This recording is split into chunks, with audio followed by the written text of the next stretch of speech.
No me mo-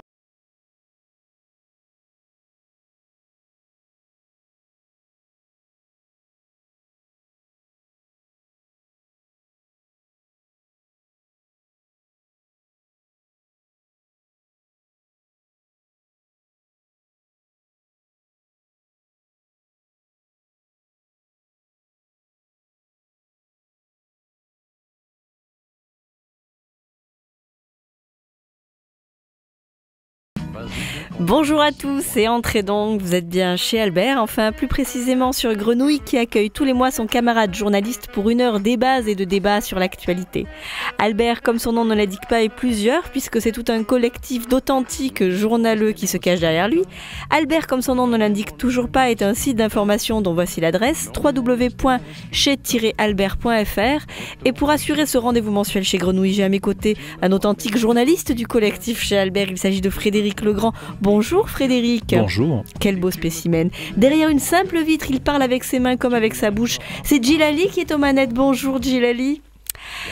L'agachant est en partie pêché, c'est Camille qui vient renforcer l'équipe d'Albert pour cette émission. Bonjour Camille. Bonjour.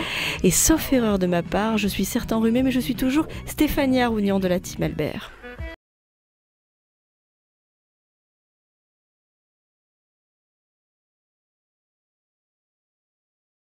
Chaque mois, Albert revient sur ce qui fait l'actualité. Ce mois-ci, on a tombé le t-shirt, on fonce au jardin totalement insouciant que l'on est. Sauf que l'on n'est pas les seuls à avoir eu cette idée et à habiter en ville, même si certains squatteurs sont plutôt du genre discret. Ils sont partout, ils sont chez nous, on les voit ou on ne les voit pas. Il est coutume de dire que on peut compter dans les grandes villes un rat par habitant, ce qui ferait à l'échelle de Marseille à peu près 800 000 rongeurs dans notre sous-sol. Ils sont très difficiles à éradiquer, mais ils ne sont pas les seuls, puisque à Marseille, on peut aussi parler du gabian, des pigeons, des étourneaux, et parmi les derniers venus, des sangliers qui vont jusqu'à se promener dans les quartiers en bord de Calanque, voire carrément sur le boulevard Michelet. On a vu aussi quelques renards, et plusieurs années en arrière, une expo au Muséum d'Histoire Naturelle de Marseille nous racontait comment la mésange et le merle modulent leur chant pour s'entendre par-dessus le bruit des voitures. Les animaux vivent avec nous en ville, ils s'adaptent à nous et à nos villes, et depuis une loi votée cette semaine, nous savons que les animaux ne sont plus des meubles. Un amendement leur donne désormais la qualité d'êtres vivants doués de sensibilité, même s'ils restent considérés comme des biens corporels. L'animal est donc avec nous un être urbain. Et pour en parler avec nous, nous accueillons Cécilia Claes. Bonjour. Bonjour. Vous êtes sociologue, maître de conférence à l'Université d'Aix-Marseille au laboratoire Population, Environnement et Développement. Et vous travaillez depuis de longues années sur les interactions donc, entre l'homme et l'animal et plus spécifiquement sur le moustique tigre notamment. Alors d'abord pour évoquer ce qu'on imagine d'abord du moustique, c'est que le moustique semble être l'insecte, l'animal nuisible par excellence, mais comment est-ce qu'on considère qu'un animal est nuisible ou pas en fait ? Quel est le critère ? Alors, il y a en fait deux dimensions. La dimension juridique, et encore aujourd'hui en France, il existe une liste officielle qui indique quels sont, et c'est décrété par la loi, les animaux nuisibles ou qui ne le sont pas. Et par conséquent, les animaux que nous sommes en droit ou pas de chasser, voire de tenter d'éradiquer. Mais cette notion de nuisible va bien au-delà de la simple dimension juridique. C'est aussi une histoire culturelle, un ensemble de représentations sociales. Et de ce point de vue-là, nos sociétés ont, selon les époques, selon les lieux, considéré des animaux comme nuisibles ou au contraire comme ne l'étant pas, voire même comme devant être protégés. Par exemple, le loup, par exemple, qui a changé de statut radicalement d'une époque à une autre. C'est un très bel exemple, le loup et l'ours. Ce sont deux animaux qui finalement, sans transition quasiment aucune, sont passés du statut de nuisible à celui d'espèce animale, sauvage, naturelle, à protéger. Et ce phénomène justement de prise de conscience qu'il peut y avoir des animaux qu'il faut protéger, qui sont importants pour l'environnement et pour l'homme, c'est récent, ça date de la deuxième moitié du XXe siècle, ou il y avait déjà des prémices avant ça ? Alors, communément, en sociologie de l'environnement, on considère que les préoccupations environnementales contemporaines ont été formulées progressivement à partir des années 60-70. En tout cas, là ont émergé les formulations telles qu'on les connaît aujourd'hui, qui sont fortement influencées par les savoirs naturalistes contemporains, notamment l'écologie et les approches systémiques de la nature.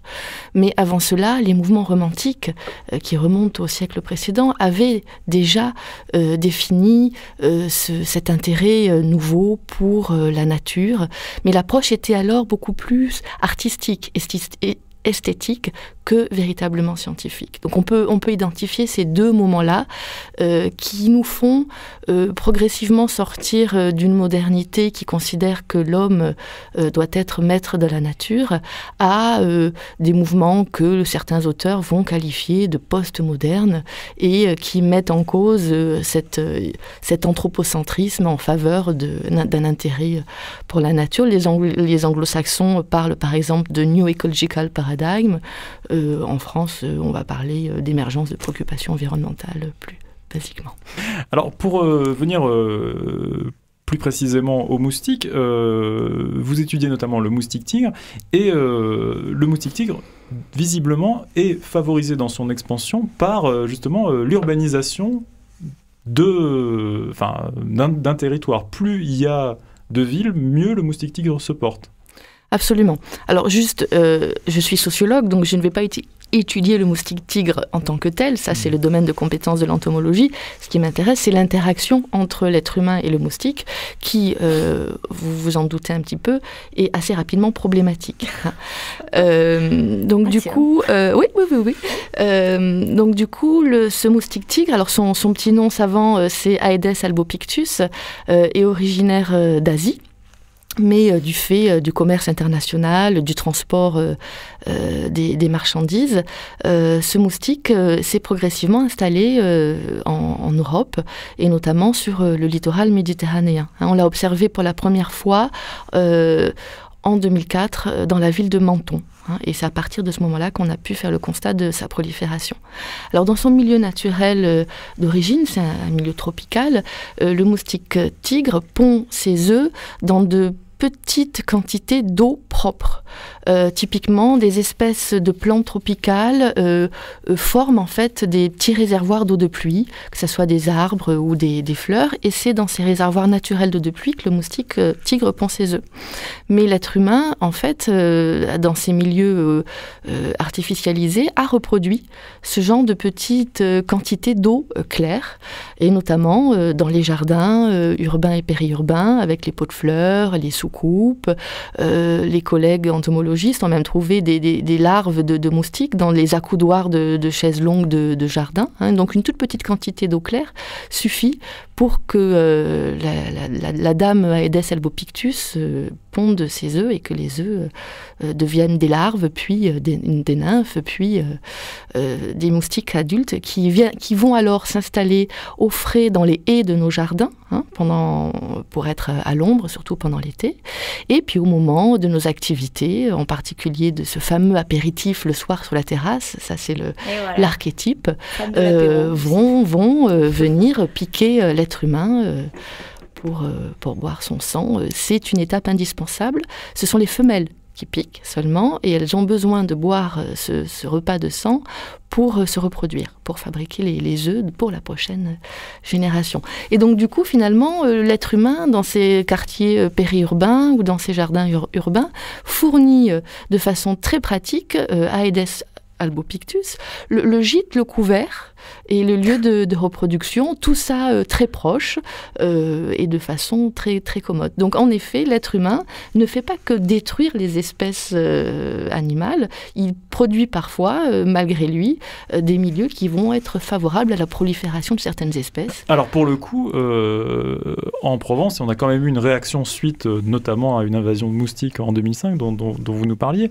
La Camargue, qui était une des dernières régions à ne pas mener de démoustication systématique, s'est lancée là-dedans. Vous nous disiez hors micro qu'on parlait à l'époque d'expérimentation. 7 ans après, où est-ce qu'on en est ? Est-ce que ça a apporté quelque chose ? Est-ce que l'expérimentation n'est plus devenue une expérimentation ? Est-ce qu'on est vraiment dans une vitesse de croisière ? Alors, il faut savoir qu'en Camargue, le principal problème lié aux moustiques n'est pas le moustique tigre. hein. La démoustication qui était menée sur le littoral méditerranéen et notamment en Languedoc-Roussillon, qui est réalisée depuis les années 60 dans le Languedoc-Roussillon, était ce qu'on appelle une démoustication de confort. Et c'est d'ailleurs un paradoxe historique en France métropolitaine, c'est qu'on a commencé à démoustiquer quand le moustique n'était plus un problème sanitaire. Les derniers cas de paludisme sur le littoral méditerranéen français, c'est les années 45-47 à peu près. Et on a commencé à démoustiquer dans les années 60 pour le développement du tourisme en premier lieu, puis aujourd'hui pour le confort des habitants. Donc là, c'est une problématique qui s'est développée avant même l'arrivée du moustique tigre. Mais le moustique tigre a quand même eu à distance son petit rôle dans le développement de la démoustication dite expérimentale de la Camargue. Donc c'est un vieux débat, hein, c'est en général même un serpent de mer, la démoustication de la Camargue. À chaque élection municipale, les ferveurs locales s'enflammaient sur le sujet. Et l'idée était de dire non, la Camargue est un espace naturel protégé, haut lieu de symbole international de nature sauvage. On sait par ailleurs, et Bernard Picon, sociologue avant moi de l'environnement, avait largement montré que la Camargue est un milieu complètement artificiel. Hein. Il y a des flamants roses en Camargue parce qu'on a une gestion de l'eau complètement artificielle, on a des kilomètres de digues, mais c'est un symbole international de nature par ailleurs, petit paradoxe contemporain. Et donc en Camargue, au nom de la protection de la nature, il n'y avait pas de démoustication. Et le discours était, un, nous devons protéger la nature, et deux, la présence de moustiques est aussi un garde-frontière. Cela tient à distance de la Camargue, les promoteurs immobiliers, les projets éventuels d'autoroutes, c'était des discours qu'on entendait assez régulièrement. Hein. Jusqu'en 2005. Donc 2005, on a parallèlement la première crise chikungunya en Océanie, notamment à La Réunion, hein, qui est quand même très fortement traitée par les médias et qui fait du bruit jusqu'en métropole. Et justement, cette année-là, l'été 2005 a été particulièrement urticant. Un ensemble de phénomènes météorologiques, climatiques, ont fait que la Camargue a enregistré des niveaux de nuisance extrêmement élevés. Au point qu'on avait même dû, dans la zone de Ouest-Provence, annuler par exemple des rencontres sportives, tellement la zone était infestée de moustiques, les gens ne pouvaient pas sortir en fait de chez eux, quoi. Absolument, les enfants ne pouvaient plus sortir dans la cour de récréation au moment de leur pause. Donc vraiment un effet qui était objectivable en termes de nuisance. Hein. Et donc cet ensemble de phénomènes ont amené les élus à trancher, à dire non, là maintenant, nous allons lancer une démoustication. Et pour essayer de trouver un compromis entre protection de la nature et protection finalement des habitants, seules deux zones de Camargue ont été démoustiquées, Port-Saint-Louis-du-Rhône et Salins-de-Giraud. Donc les communes les plus importantes du coin. Alors voilà, les communes les plus densément peuplées. Alors la ville d'Arles, à proprement parler, pas la commune, la ville d'Arles, elle est démoustiquée, mais en milieu urbain. Hein. Oui. Voilà. Mais en fait, ce qui se passe, c'est que dans des localités qui sont vraiment au milieu des marais, comme Salins-de-Giraud et Port-Saint-Louis-du-Rhône, le moustique qui gêne les populations, c'est pas uniquement un moustique qui se développe dans la ville, c'est un moustique qui se développe dans les marais alentours. Et en fait, pour protéger ces localités de la nuisance, il faut traiter les marais alentours. Et c'est là où le débat avec les écologistes prend tout son sens, c'est que donc pour protéger une ville, il faut traiter avec des produits sanitaires des marais qui, pour certains d'entre eux, ont un statut d'espace naturel protégé. Parce que le moustique, en général, j'imagine que ça doit varier d'une espèce à l'autre, mais quel est son rayon d'action? C'est quelques centaines de mètres, 1 kilomètre, c'est plus? Comme vous le dites si bien, ça dépend vraiment d'une espèce à l'autre. Et les écarts sont très grands. Ça peut aller de quelques mètres à plusieurs kilomètres. Hein. D'accord, oui. Oui.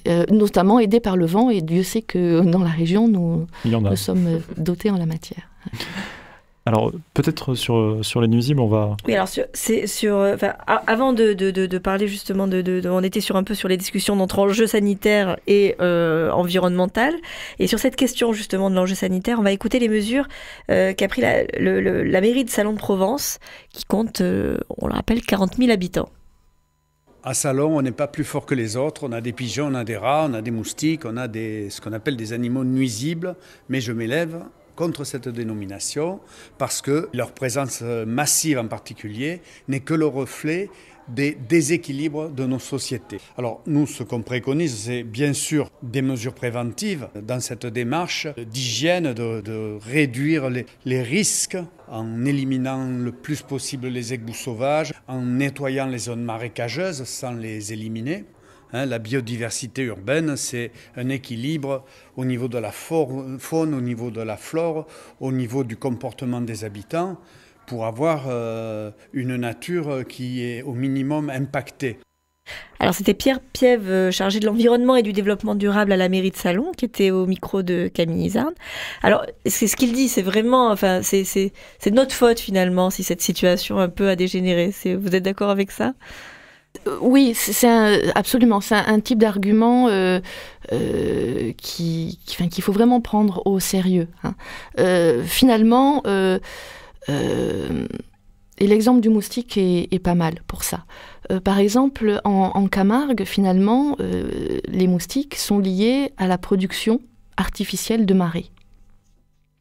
Pourquoi l'homme entretient ces marées ? Pour 2 raisons qui peuvent paraître antithétiques et finalement pourtant qui fonctionnent pareil.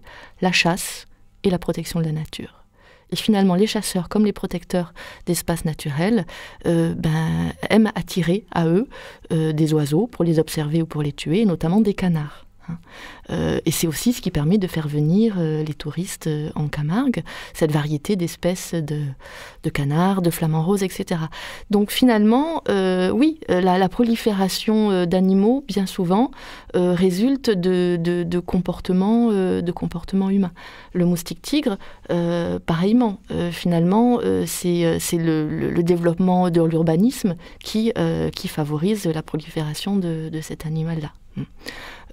Alors, si on peut élargir au végétal, le même débat a eu lieu au niveau des espèces végétales, dites les espèces exotiques invasives.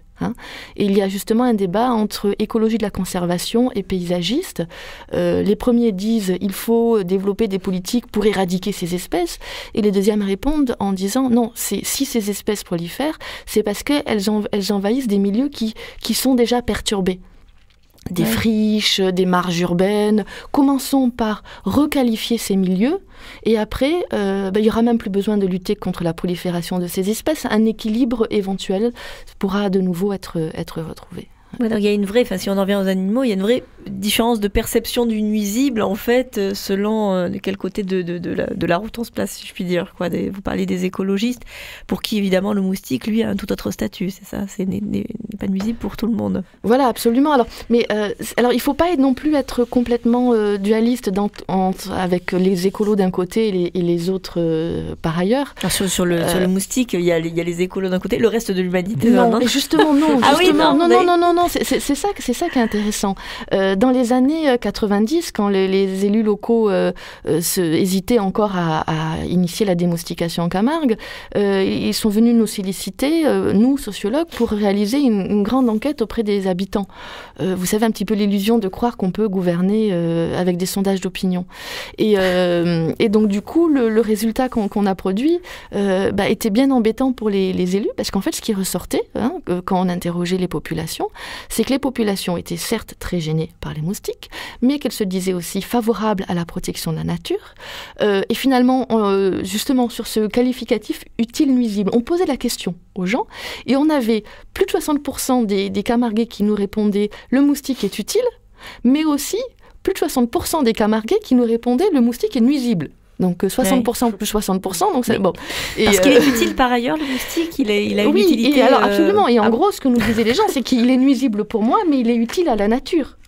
Et le leitmotiv de la chaîne alimentaire qui est complètement démocratisé maintenant, quelle que soit la classe sociale, on a le raisonnement de la chaîne alimentaire qui est mentionné.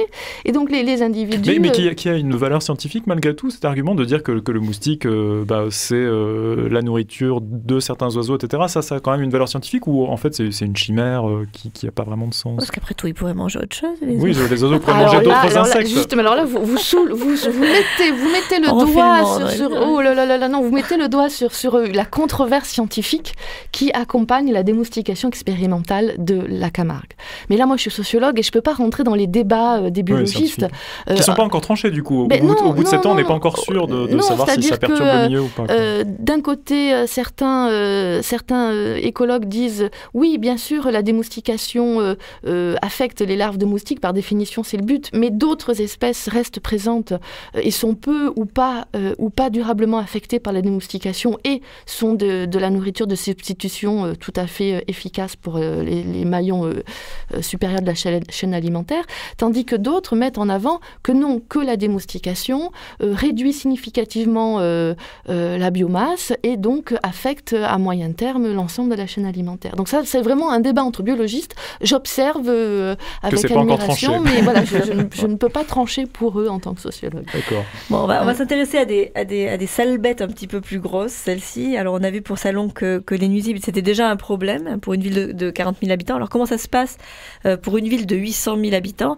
On va écouter une interview de Monique Daubé, qui est conseillère municipale déléguée à l'hygiène pour la ville de Marseille. Monique Daubé, bonjour.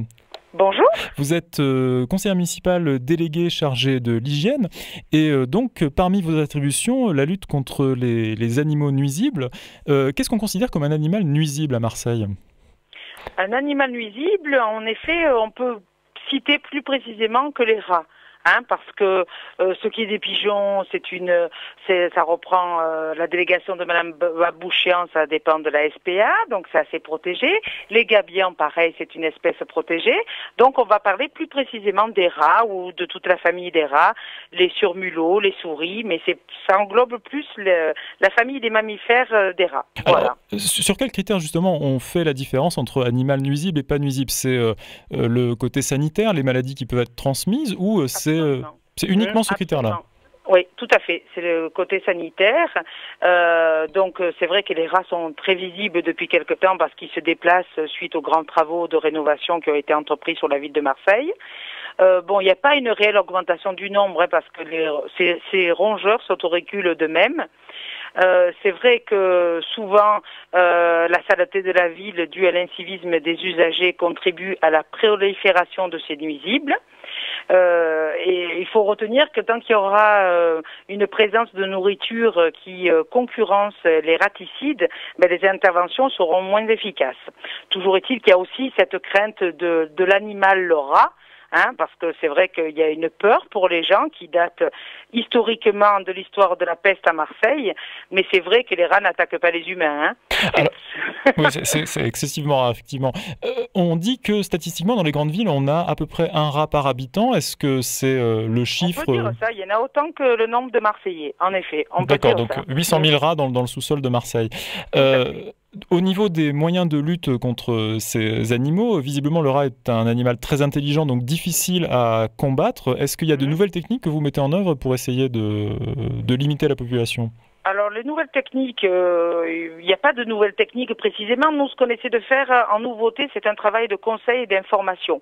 Voilà, plus d'interventions coordonnées sur différents sites avec certains bailleurs sociaux ou d'autres copropriétés pour une meilleure efficacité des interventions. Ensuite, dans les actions de la ville de Marseille, bien évidemment, il y a toujours la dératisation de la voie publique et des bâtiments municipaux. Il n'y a pas d'intervention dans le domaine privé parce qu'il appartient à chacun de dératiser son domicile. Ensuite, vous avez la CERAM, qui est le délégataire de services publics pour le réseau d'assainissement, qui réalise également la dératisation des égouts dans le centre-ville et l'hypercentre. Et ensuite, nos services d'hygiène interviennent en préventif sur le territoire marseillais qui n'est pas pris en charge par la CERAM, trimestriellement, semestriellement et annuellement. Et ensuite, nous intervenons aussi en curatif sur toute la commune en fonction du nombre de plaintes reçues en journée ou alors on peut effectuer des opérations de nuit. Est-ce que ce nombre de plaintes, vous disiez qu'avec les travaux, on voit plus de rats sortir, est-ce que le nombre de plaintes augmente ou est-ce que d'une année sur l'autre, ça reste relativement stable malgré tout? Non, c'est pour vous donner quelques chiffres, parce que c'est toujours plus parlant, en 2013, il y a eu 1168 plaintes à l'Omairie et 1176 plaintes déposées directement à l'élu ou au service. Il y a une équipe donc de 8 agents qui s'occupent principalement de dératisation et désinsectisation sur la ville de Marseille. En termes, pardon, Oui, vous parliez d'insectes justement, est-ce que pour le coup les insectes sont aussi une part importante des nuisibles Moins. C'est vrai qu'on n'a pas de plainte par rapport aux insectes, c'est très rare quand même. Hein. C'est principalement porté sur les rats, les souris, les surmulots, les petits mulots, voilà, c'est plus rare les insectes. D'accord. Mais du coup, sur le rat, vous disiez qu'il est difficile de le combattre. Est-ce qu'il ne peut pas avoir une utilité dans certains secteurs de la ville, notamment pour déboucher les canalisations en emmenant avec lui certains déchets, en grignotant certains déchets, justement? Est-ce que le rat peut avoir malgré tout une utilité? Oui, ça c'est sûr qu'il peut avoir une utilité, bien sûr, parce qu'il peut grignoter les déchets, il peut aussi manger malheureusement donc certains autres congénères, parce qu'il préfère s'auto-manger que d'absorber du raticide. C'est ça l'autorégulation dont vous parlez, c'est qu'il y a du cannibalisme chez les rats en fait. Entre rats, tout à fait, voilà. Mais c'est vrai que nous on a mis en place donc l'utilisation de raticides en plaquettes depuis un bon moment déjà, directement dans les égouts. Il n'y a plus du tout de blé qui existe sur les trottoirs. Donc ça c'est beaucoup plus sécuritaire pour les enfants en bas âge, les animaux domestiques et les oiseaux. Voilà. Et oui, je vous écoute. Sinon j'avais une petite phrase pour vous dire que quand même la lutte contre les rats c'est l'affaire de tous. Oui, parce que ça s'arrête pas qu'au domaine public évidemment. Il faut que Exactement. Moi, je pense que les Marseillais doivent faire le nécessaire pour éviter aux rats de rentrer chez eux. Donc, grillager les soupiraux, les petits trous qui conduisent aux caves, combler tous les trous, débarrasser régulièrement les caves, les cours intérieurs, surtout déposer bien les ordures ménagères dans les conteneurs prévus à cet effet et essayer toujours d'être vigilant à ce que tous les conteneurs soient fermés. Maintenant, c'est vrai que c'est une lourde tâche, et c'est pour ça que quand je vous parlais des nouveautés tout à l'heure, c'est un travail qu'on met en place de conseils, d'information dans toutes les cités, en partenariat avec les bailleurs sociaux, pour expliquer tout ça aux gens qui habitent dans les cités comme les Borély, Bassins, Calisté, etc. D'accord. Voilà. Alors, vous parliez tout à l'heure des pigeons et des gabions qui ne font pas partie des animaux considérés comme nuisibles. Malgré tout, il y a quand même des actions menées par la mairie pour essayer d'effrayer les étourneaux, de lutter contre la prolifération des pigeons. Quelle est la gêne que peuvent occasionner ces oiseaux-là qui ne les rend malgré tout pas nuisibles? Le problème des étourneaux, moi j'ai vu quand je siégeais dans certaines écoles, c'est vrai que les étourneaux, ils font des dégâts avec leur défection, etc. C'est vrai que ça salit, voilà, ça pollue un petit peu quand même, hein, il faut le dire. Donc c'est de faire délaguer tous les arbres pour éviter que les étourneaux viennent s'y coller régulièrement. C'était Monique Daubé pour la ville de Marseille. On va faire une courte pause musicale et on se retrouve tout de suite après.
Et on retrouve Cécilia Claes, qui est maître de conférence en sociologie à l'Université d'Aix-Marseille, au laboratoire Population, Environnement et Développement. Frédéric.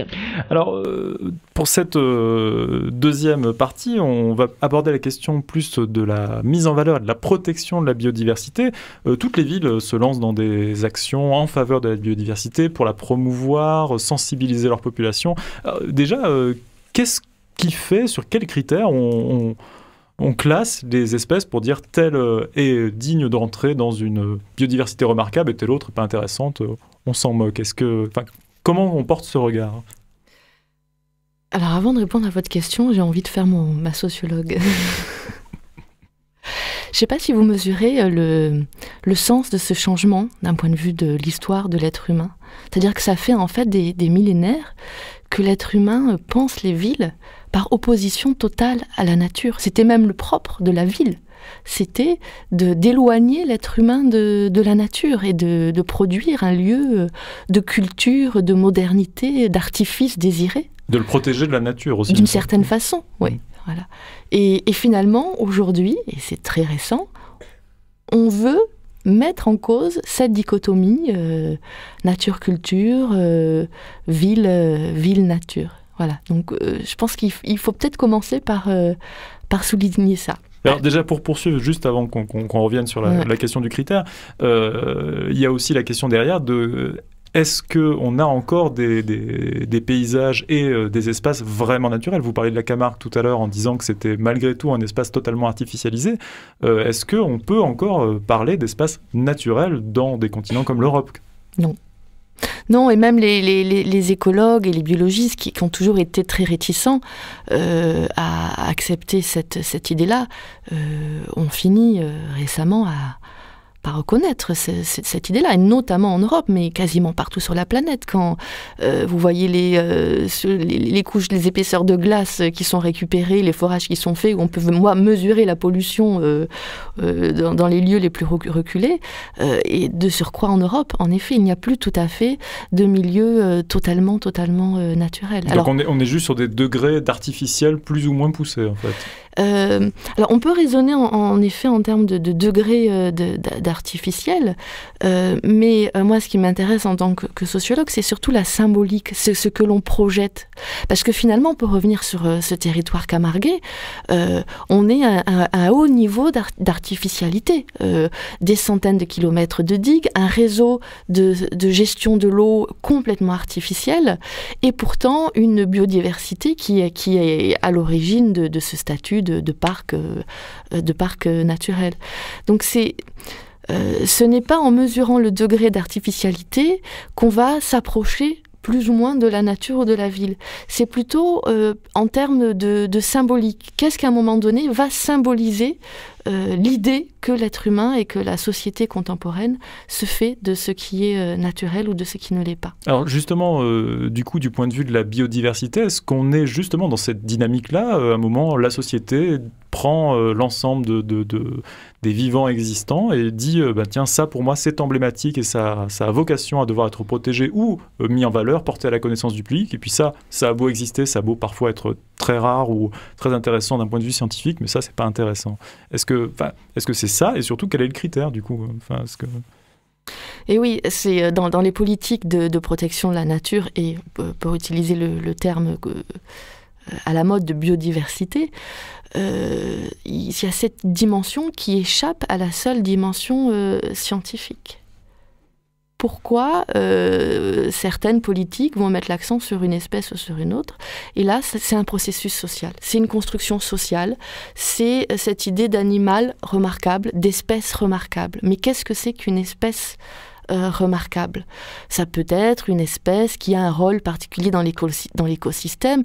Par exemple, cette notion en sciences de la vie d'animal clé de voûte, ou si cet animal venait à disparaître de l'écosystème, cela mettrait en cause l'ensemble du fonctionnement de l'écosystème. C'est quoi comme exemple d'animal, un animal clé de voûte par exemple ?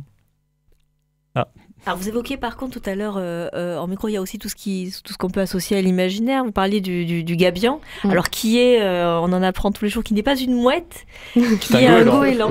Non mais moi pourtant je suis pure souche marseillaise.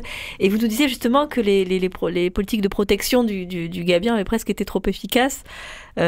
Puisqu'aujourd'hui on se retrouve quand même à avoir plus de pigeons que de gabians en centre-ville. Ah non, apparemment le gabian tient la corde. Alors, d'accord. Alors, tout à l'heure. En effet, dans les espèces remarquables, il y a une dimension esthétique et symbolique. Et finalement, le gabian, le goéland, a ces deux caractéristiques-là. C'est-à-dire que, par exemple, j'ai une collègue, Christelle Gramaglia, qui avait travaillé sur cette problématique du goéland et de sa protection, puis aujourd'hui la volonté de réguler l'espèce. Et elle a bien montré comment le goéland fait partie de l'identité locale, c'est une figure locale, et que aussi il y a cette dimension esthétique qui est retenue pour en faire une espèce potentiellement remarquable. Et finalement, les politiques de protection qui ont été mises en place il y a quelques décennies ont été d'une telle efficacité qu'aujourd'hui, les naturalistes eux-mêmes, qui avaient été à l'origine de ces politiques, s'inquiètent de la prolifération du goéland, parce que ce qui n'avait pas été prévu, c'est que le goéland, un petit peu comme notre moustique-tigre tout à l'heure, c'est très bien adapté au milieu artificiel. On dit parfois à Marseille, on l'entend dire, c'est les boueurs du ciel. Donc du coup, le goéland, c'est tellement bien adapté qu'il a pullulé au point d'inquiéter les protecteurs de la nature, puisque notamment sur les îles, les archipels marseillais, archipel de Riou, archipel de Frioul, où les structures de protection se sont inquiétées de la prolifération de cette espèce qui finalement allait se nourrir dans les décharges publiques, puis venait construire ses nids sur les îles et détruire certaines autres espèces de par leur pullulement. Alors, vous évoquiez aussi en micro des exemples dans les calanques où là, justement, on était typiquement, en matière de plantes pour le coup, sur l'enjeu esthétique. Certains utilisateurs ou résidents des calanques venant implanter des plantes qui étaient plus jolies que les plantes locales, alors que les plantes locales étaient tout à fait remarquables, mais juste elles n'étaient pas très très belles à regarder. C'est vraiment ça le principal vecteur de tri pour les humains, il faut que ce soit beau. C'est un critère en effet important qui a contribué à définir ce qu'est une espèce remarquable ou non, mais avec des divergences de point de vue entre les différents acteurs. L'esthétique, par définition, c'est quelque chose d'extrêmement subjectif, et chacun va avoir sa propre vision du beau. Concernant la nature en général, dans la région marseillaise, les populations sont exposées à une sorte de paradoxe culturel, c'est-à-dire que les préoccupations environnementales contemporaines ont été formulées principalement par des militants et des acteurs du nord de l'Europe, qui ont contribué à véhiculer une image de nature verte et de grande futée. C'est la forêt de grande futée, c'est le symbole de la nature. C'est le scandinave, quoi. Voilà, c'est la nature scandinave. La nature Ikea. Du coup, dans les calanques, c'est pas trop ça. Ouais. Mais on va retrouver des fantasmes. Vous savez, le fameux fantasme de la grande forêt qu'il y aurait eu sur l'île du Frioul et qui aurait été abattue du fait de la construction des navires militaires, des royautés. Voilà. Les collègues et écologues nous disent, a priori, c'est un fantasme. Et du point de vue de l'écologie, c'est impossible qu'à aucun moment de ces derniers siècles, il y ait eu une forêt sur le Frioul. En sachant qu'il y a quand même, il se trouve que du point de vue de l'écologie, il y a une forêt sur le Frioul, mais ce sont des bonsaïs naturels. D'accord. Voilà, c'est toutes ces petites plantes qui, pour nous promeneurs non initiés, paraissent rabougries, voire insignifiantes. En fait, ce sont parfois des spécimens qui sont plus que centenaires. Et qui sont uniques aussi. Et qui sont uniques, voilà. Et alors là, on revient à cette question de l'esthétique, c'est-à-dire que donc pour le naturaliste spécialiste de la nature locale, les plantes intéressantes sont les plantes endémiques. Par exemple, nous avons des collègues tels que Thierry Tatoni qui travaillent sur les friganes, qui sont des espèces végétales. La première fois que ce collègue me les a montrées, je lui ai dit « Ah, mais tu veux qu'on fasse une étude sociologique sur ces petits buissons rabougris pleins d'épines ?» Qu'est-ce que tu veux que j'aille poser comme question aux habitants sur le sujet? Et ensuite, bien évidemment, on a avancé dans notre réflexion interdisciplinaire. Et ce qui est intéressant de voir, c'est que sur ces zones où poussent ces espèces endémiques qui intéressent le naturalisme, parce qu'on les trouve quasiment qu'ici, des usagers pleins de bonne volonté ont planté d'autres espèces pour verdir les calanques. Encore cette idée d'image, la nature, c'est vert. Mais vous disiez carrément en prenant du terreau artificiel et par exemple, en venant planter, quoi. À la Madrague du Mont-Rose, il y a tout un ensemble de plantations où c'était des naturistes du Jeu de la Vieille qui venaient avec les sacs de terreau dans leur sac à dos, qui mettaient du terreau et qui plantaient des espèces plus vertes, plus fleuries, mais qui se trouvent être des espèces exotiques potentiellement invasives. Et qui ne seraient jamais venues là sans l'aide très probablement pas, quoi. On ne sait pas, mais a priori, oui, de toute façon, la définition stricte, scientifique de l'espèce exotique invasive, c'est qu'elle a changé d'aire de répartition de façon artificielle. Alors, d'où l'importance de la sensibilisation justement des publics pour leur expliquer ce qui est bien et ce qui n'est pas bien. Alors à Vitrolles, justement, on a lancé des actions de sensibilisation sur la faune de la commune, on revient aux petites bêtes.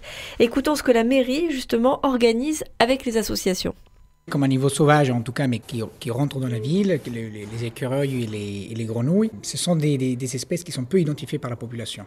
Donc on n'imagine pas que ce sont des espèces qui vont traverser carrément la commune pour aller d'un endroit à un autre. Après, on va trouver une multitude d'espèces d'oiseaux, ça, des espèces migratoires aussi qui vont se poser sur les salins, vraiment des espèces exceptionnelles. Donc on va agir pour valoriser ces espèces-là et valoriser les espaces au sein desquels ils sont posés ces animaux. Alors c'était Juan Arias qui est chargé de l'environnement et du développement durable à la mairie de Vitrolles. Alors concrètement, Camille, c'est là qu'on va en venir justement aux actions. Quelles actions ont été mises en place à Vitrolles ?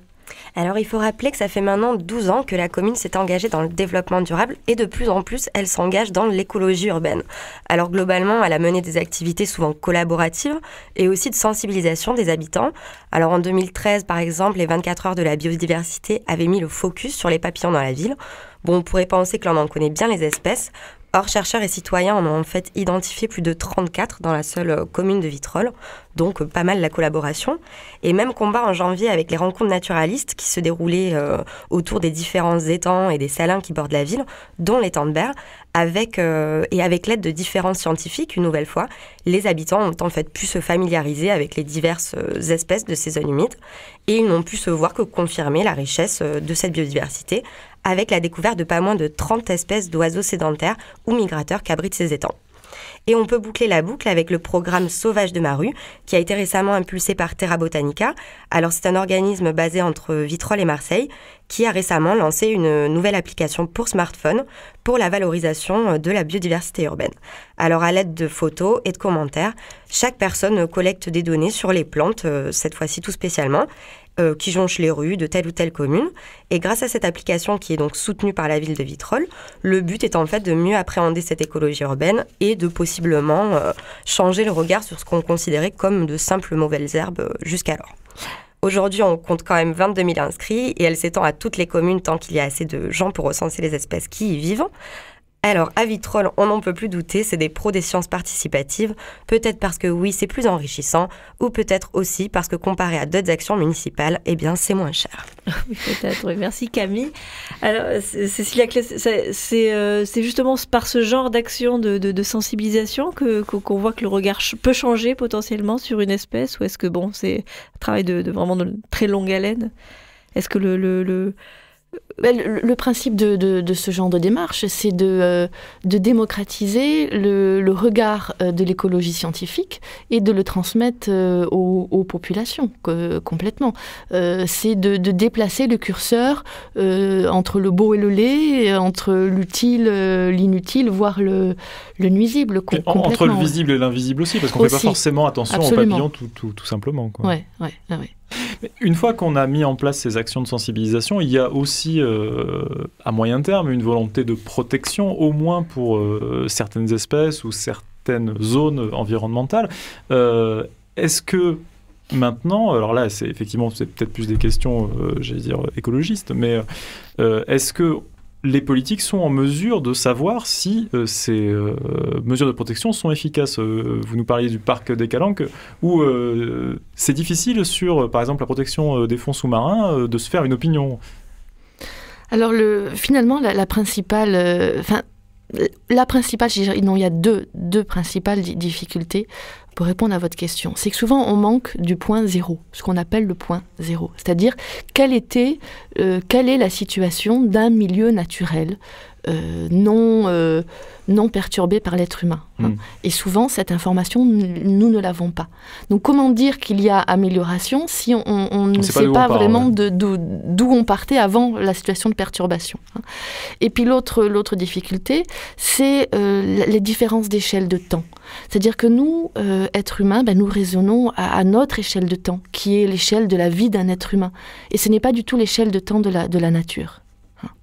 Et bien souvent, des politiques très volontaristes ont fait les mauvais choix parce qu'elles raisonnaient à la mauvaise échelle de temps. Vous voulez des résultats trop rapides alors qu'il aurait fallu jouer sur 2 ou 3 générations peut-être. Ouais. Alors il y a un exemple, justement, où vous évoquiez le milieu marin. Par exemple, le fameux dossier de l'ainsi nommée algue tueuse, Taxifolia. Celle qui serait partie de Monaco. Voilà, celle qui serait partie des aquariums de Monaco. À l'époque où le dossier avait été ouvert, on nous promettait un drame écologique imminent, la disparition des herbiers de Posidonie et donc de tout l'écosystème qui en dépendait, caractéristique de la mer Méditerranée. Finalement, au bout de quelques années, il y a eu donc un phénomène qu'on appelle aujourd'hui de résilience, c'est-à-dire que l'écosystème local a su combattre cette invasion qui, aujourd'hui, recule. Alors, les écologues restent vigilants, mais le drame annoncé n'a pas eu lieu. Et ça, du coup, c'est un phénomène qui a mis une vingtaine d'années, parce que c'est les années 90, le début de l'alerte sur cette algue. Donc c'est à cette échelle-là qu'il faut commencer à raisonner, quoi. C'est 20-30 ans. Je ne suis pas prescripteur, donc je ne peux pas vous dire à quelle échelle il faut raisonner. Juste, moi, mon regard de sociologue est de dire, c'est qu'on a un problème de compatibilité d'échelle de temps. Alors, le végétal, c'est déjà une échelle de temps différente, mais par exemple, par ailleurs, je travaille avec des géologues. Alors, imaginez l'échelle de temps de la géologie. Là, quand on interroge les individus sur leur perception de l'érosion et qu'on leur présente des mesures en géologie, là, on est carrément dans l'incommensurable, en fait. Voilà. Est-ce qu'il n'y a pas aussi une question de point d'où les gens s'expriment, parce que souvent, vous le disiez quand on prépare l'émission, les différents acteurs de ces dossiers-là ont plusieurs casquettes. Ils sont à la fois habitants, écologistes, chasseurs, élus, acteurs économiques. Comment on peut trouver, est-ce qu'on peut trouver tout simplement un équilibre entre toutes ces casquettes ? Un équilibre, ça serait un peu une illusion. Je pense que le propre de nos sociétés, c'est l'art du conflit. Le sociologue allemand Simmel dit le conflit est une forme de socialisation. Donc, quelque part, je ne pense pas que nos sociétés aient la compétence d'aller vers ce genre de compromis. Si c'est une illusion politique très à la mode, on va faire de la concertation, on va trouver un compromis. Je vous assure, ça fait plus de 20 ans que j'observe la concertation et la concertation ne fait que révéler des conflits préexistants, voire les exacerber. Donc, non, je ne suis pas une partisane de la recherche de compromis. Je pense que c'est une naïveté qui n'est pas le propre de notre espèce. Alors, vous évoquiez aussi des recherches qui avaient été lancées par le ministère pour répondre à cette question, quelle nature voulons-nous ? Est-ce que autour de cette volonté de mettre en valeur et de protéger la biodiversité, le débat de fond, c'est ça, c'est-à-dire se faire une image, ou en tout cas mettre au clair l'image qu'on veut avoir de la nature ? Alors ce programme de recherche que j'évoquais, je trouve que c'est un beau succès de la capacité à dialoguer entre disciplines, et notamment entre sciences de la vie et sciences de l'homme. Il y a une trentaine d'années, quand les grands programmes de recherche nationaux interdisciplinaires sciences de l'homme et sciences de la vie ont commencé, alors là, pour le coup, on était dans du zimélien. On a eu des conflits épistémologiques assez virulents. En gros, les biologistes défendaient l'intérêt de la nature et les sciences humaines défendaient l'intérêt de l'être humain. Donc on avait notre bon vieux conflit anthropocentrisme versus biocentrisme, et on n'allait pas très loin finalement. Et puis progressivement, les uns et les autres se sont dit, on va quand même prendre au sérieux le point de vue de l'autre. Alors je ne parle pas de compromis, parce qu'il y a encore des tensions qui perdurent, mais c'est aussi ça qui fait avancer la science. Vous savez que le débat, c'est une source de production de connaissances. Donc l'idée que par exemple la notion de climax, qui est un vieux concept en sciences de la vie, le climax, ça serait ce milieu équilibré idéal qui existerait sans perturbation humaine aucune. Et les écologues disent, finalement, ce climax-là, on ne sait pas vraiment si ça existait, on ne sait pas vraiment si c'est pertinent de raisonner comme ça.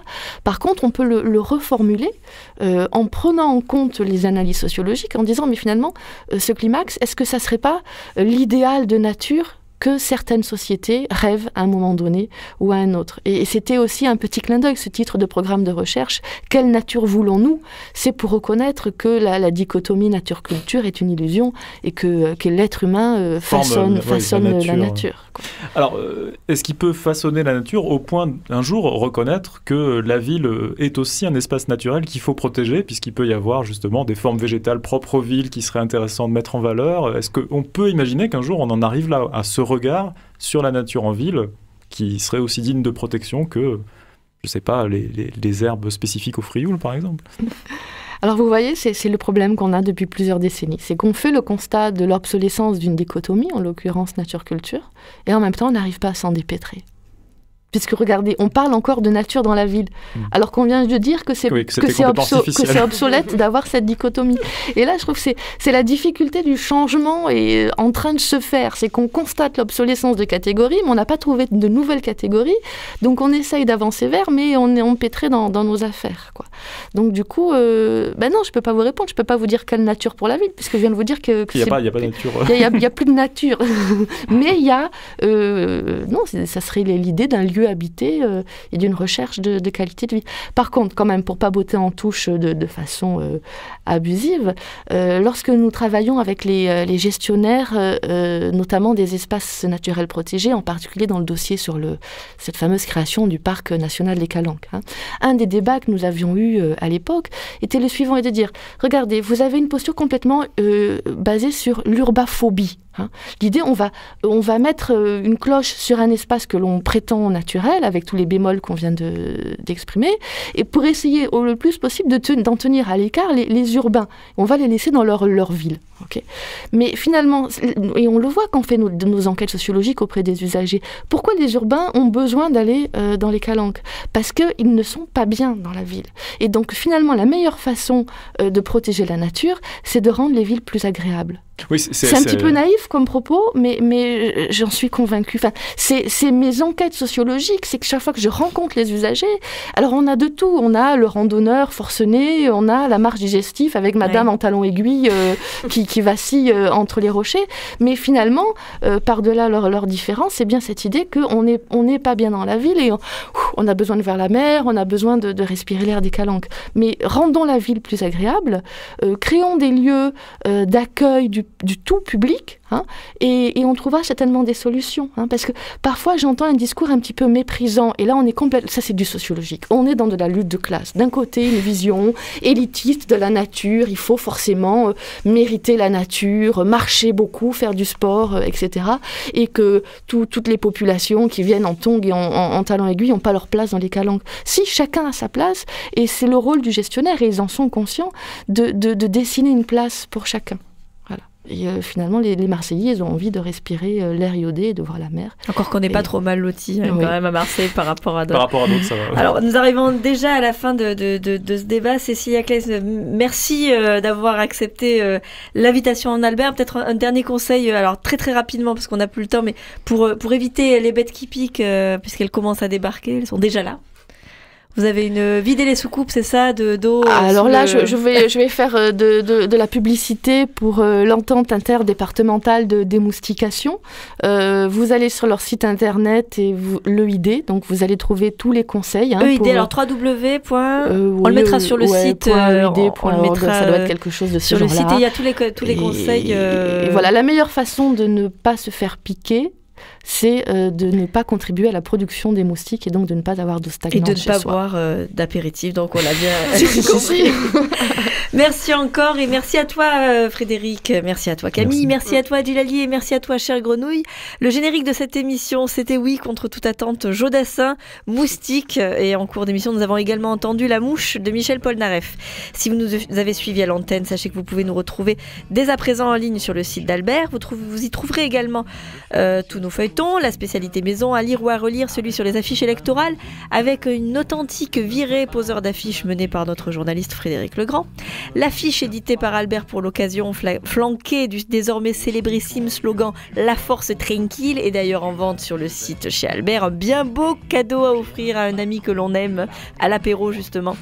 À noter que très prochainement, Albert vous proposera un tour de la Méditerranée, la main sur le volant, on ne vous en dit pas plus, mais on profite de l'antenne pour saluer une partie de la bande qui est actuellement en reportage. Ce sera à lire très bientôt sur le site. On lâche l'antenne pour cette fois-ci. Rendez-vous très prochainement pour de nouvelles aventures sonores. À très bientôt. Salut!